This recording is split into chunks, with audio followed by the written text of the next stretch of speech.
Koordinasi TPID dan TP2DD tingkat Provinsi Kabupaten Kota se-Sumatera Selatan digelar untuk membahas evaluasi inflasi dan persiapan menghadapi momen akhir tahun.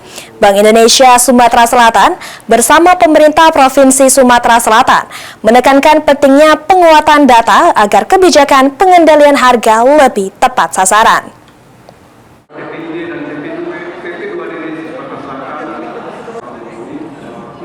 Rapat koordinasi TPID dan TP2DD yang diikuti pemerintah Kabupaten Kota se-Sumatera Selatan menjadi forum evaluasi kinerja pengendalian inflasi sepanjang tahun berjalan di Ballroom Hotel Arya Duta Selasa pagi 2 Desember 2025. Inflasi Sumsel tercatat 2,44% secara tahunan, di mana masih dalam rentang target nasional.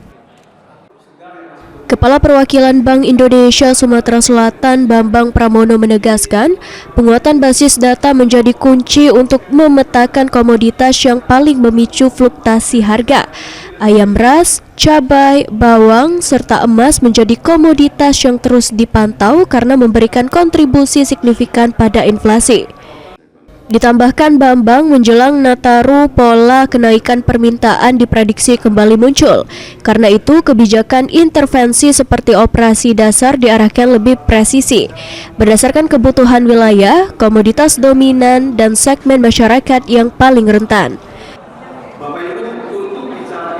Kita selalu mempelajari pola 3 tahun terakhir seperti apa, komoditas apa aja yang menjadi masalah, penyebab inflasi apa aja, kemudian itu yang kita intervensi, kebijakan apa yang kita perlukan.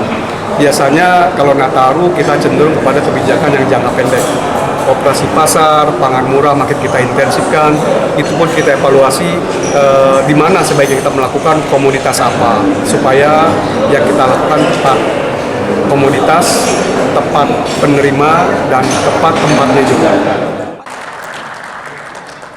Sementara itu, Gubernur Sumsel Herman Deru mengatakan, pemerintah daerah menyiapkan strategi jangka menengah dalam menghadapi cuaca ekstrim dengan memperkuat lumbung pangan sebagai sumber pasokan lokal.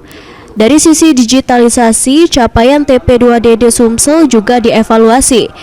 Percepatan perluasan jaringan internet termasuk pembangunan BTS di wilayah blank spot, mendorong integrasi layanan pembayaran digital di daerah. Saat ini cuaca ekstrim yang mungkin saja membuat jalur distribusi logistik menjadi terhambat sehingga supply demand ini menjadi nggak stabil. Supply-nya demand-nya tetap, tapi supply-nya bagaimana? Maka satu jawabannya kemandirian kan. Inilah adalah korelasinya dengan ISMP.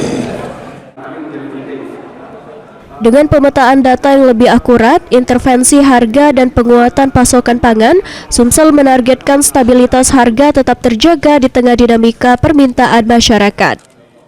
Hafidz Zainul, PAL TV.